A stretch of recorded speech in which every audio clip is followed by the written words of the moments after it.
Well, first of all, appreciate all of you coming out and covering our team. We're always very appreciative of the media coverage that you guys provide for us each and every season. So great thanks to you guys as far as that goes. Last season was an awesome season. We had a very mature group that was very businesslike.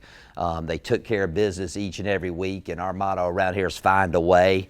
And it seemed like each and every week one phase of the game would step up when they needed to provide victory after victory after victory.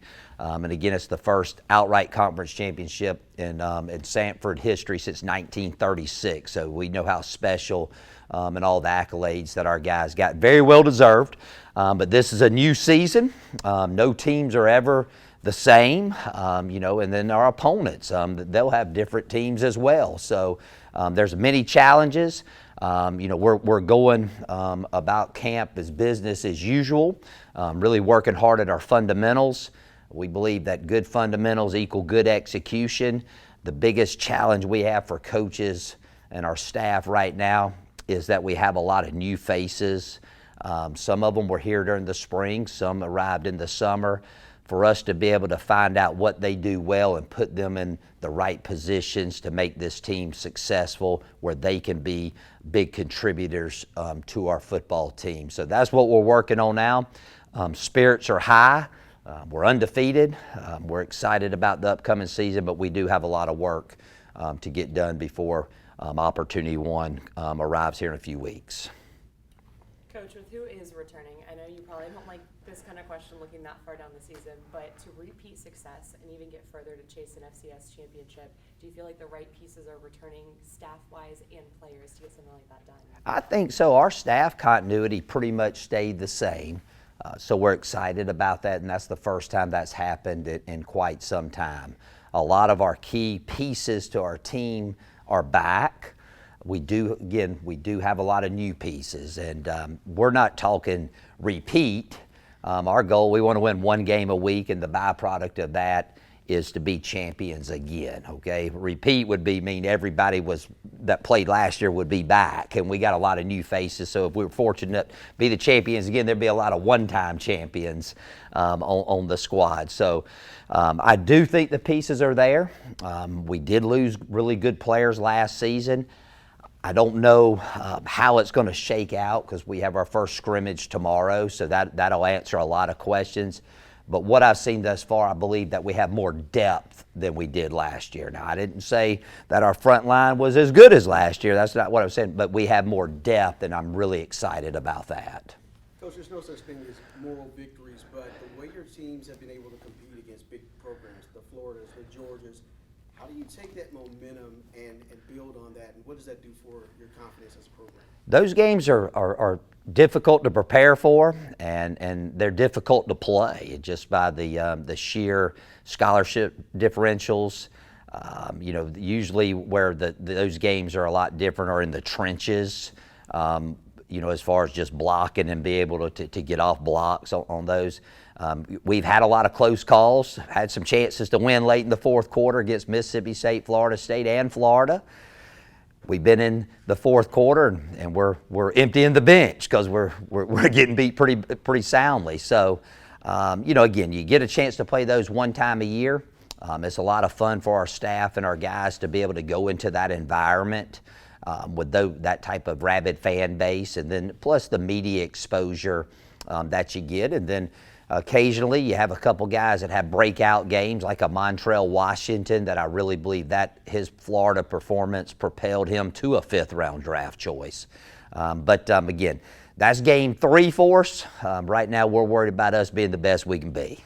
Coach, when we were here last year, there was 2 quarterbacks up here. It was a question of who was going to be the starter. Now you got a guy over there that sky's the limit. I mean, he had an incredible first year as a starter. What are you expecting out of Michael this year?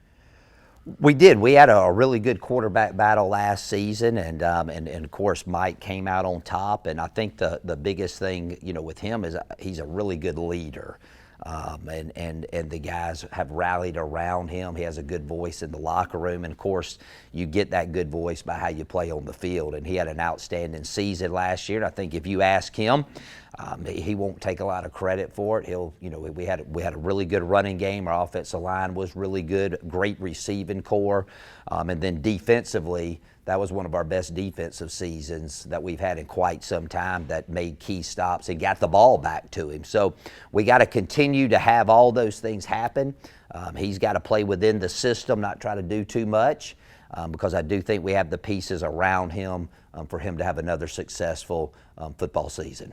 Coach, in this world of transfer portal, how important is it for FCS schools and Group of 5 schools to make sure that you're retaining your talent at the end of the season and just trying to make sure that these guys aren't leaving to go to bigger places?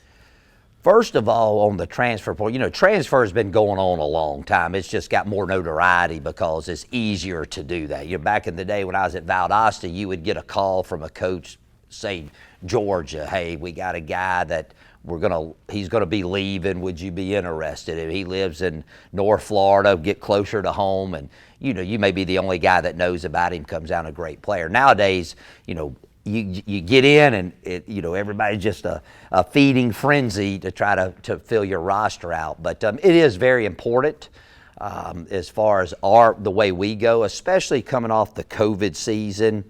Right there, and having back-to-back seasons, we lost a lot of players in one class, so we had to hit the portal heavily. But at this level, you got to get those immediate needs. Okay, let's make sure everybody understands that it isn't just the SEC and the Power 5 that their fans and administrators want them to win now. They want you to win now, no matter what level you're at.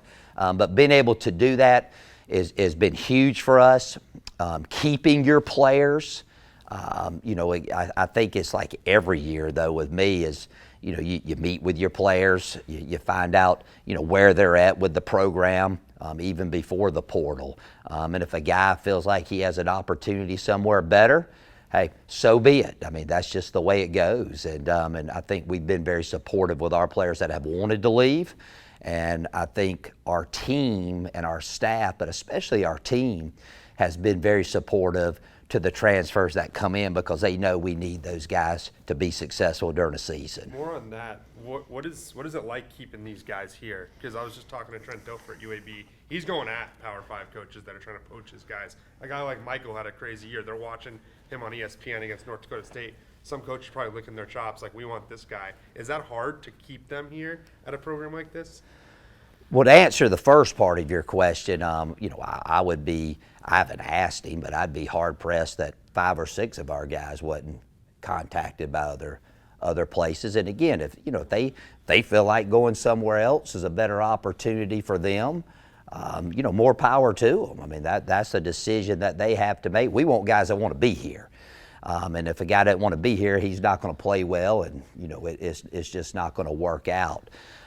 So again, that's up to them. But I do think at some point, a lot of players, I don't like to use the word smarter players, but guys that really sit there and think about it, well, why am I in this marketable position? Why, 3 years ago I wasn't in this market. The only offer I had was Samford or Team A. Now why am I marketable to a Power 5 group? And when you only have one season left, you think about it, well, I had a good training in the weight room. The scheme really fits me and put me in a position to be successful. I'm a really good player, and the depth chart is not as packed at my position. There's not as many good players behind me, so I'm going to get the productivity that I need, and I'm going to get to play, 80, 90 snaps a game.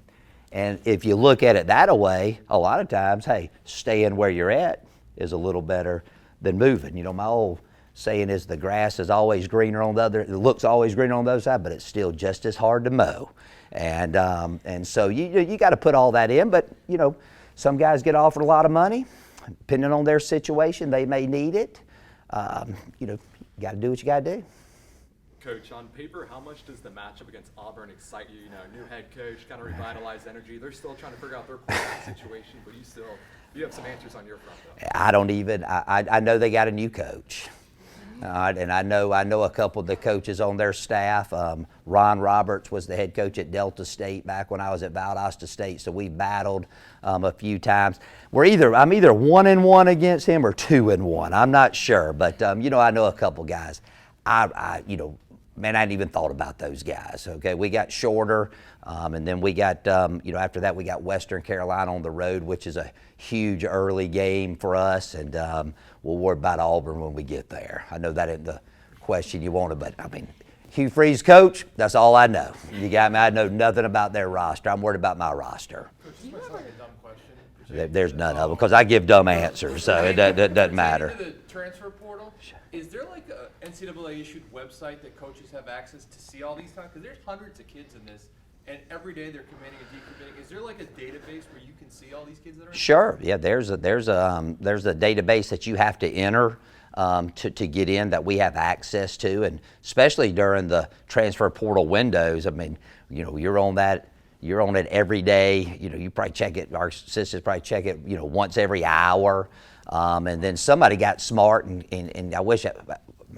Dumb question. You should have come up with they have there's some software companies that you can purchase their software, and it in real time updates you by position on the transfer portal. So it makes it a lot easier to navigate the portal, if you will. Like online shopping?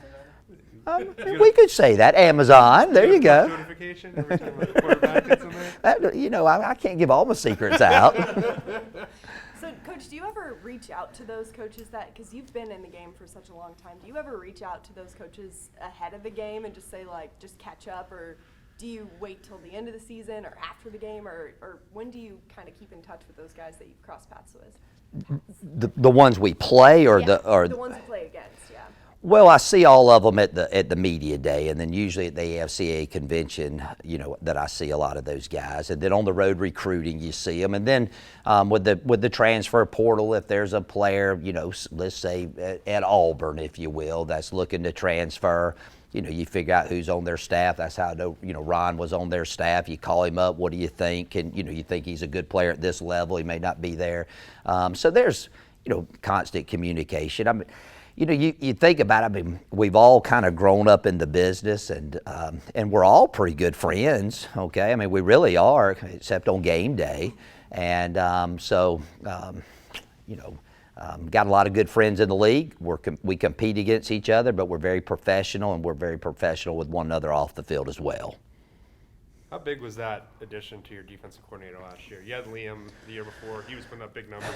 Your offense has always been there. That defensive coordinator hire, that seemed like it was a big change to get you far. It was a huge addition to our staff. Actually, I tried to hire Chris a few years ago, and he turned me down, but I was persistent in my recruiting efforts to get him here. He's a really good coach. He brings great intensity to our program that I think's carried over to all the phases of the game. He's got a tremendous defensive staff that he's worked with at other places. That was part of the hiring process, that he could pick his guys as long as I liked them, which I did. I like all of them. But that was big. We played with an edge over there. We got a lot of confidence, and I think more importantly, we've had good players, but he's been able to find give them the tools for success and put them in the right position. Coach, I want to ask you, just with the ever-changing landscape of college football, I think what probably the favorite thing that people love about you is you staying the same. But how has all this changed you as a man and a coach? And then also as a two-parter, how has the success of last year possibly changed you heading into this year? Well, I think over the years, I turned 50 back in February, okay? I don't look 50, no, thank you very much, I appreciate it. And it's kind of like I told the team, my give a darn meter is it gets lower every year as far as what everybody else thinks about me and my program, okay? When you're a young coach, you're very concerned about perception. And as you get older, you realize what's important is that the only thing that really matters is your team, your staff, your inner circle, on how you treat them, how you coach them, how they feel about where the program's going. So I would think that'd be number one, that you're more focused on what's really important, not what somebody else thinks about you. as far as that goes. And then, last season was awesome. When I first when I became a head coach at 25, actually it was 26 when I coached my first game as a head coach. We won 3 straight conference championships, went to the national championship game, got beat by Brian Kelly, who was at Grand Valley State, and then year 4 we won the national championships. I mean, this is pretty easy. We're just winning games and winning championships. And then went to a couple different situations where it didn't work out as good. And then, this is last year was my 12th year, I think, or 11th year in the league. And then to finally have a team that won the championship was very special. But again, once that North Dakota State game was over last year, I mean, it was on to recruiting, and really hadn't thought much about it other than trying to get this team to be a championship caliber team as well.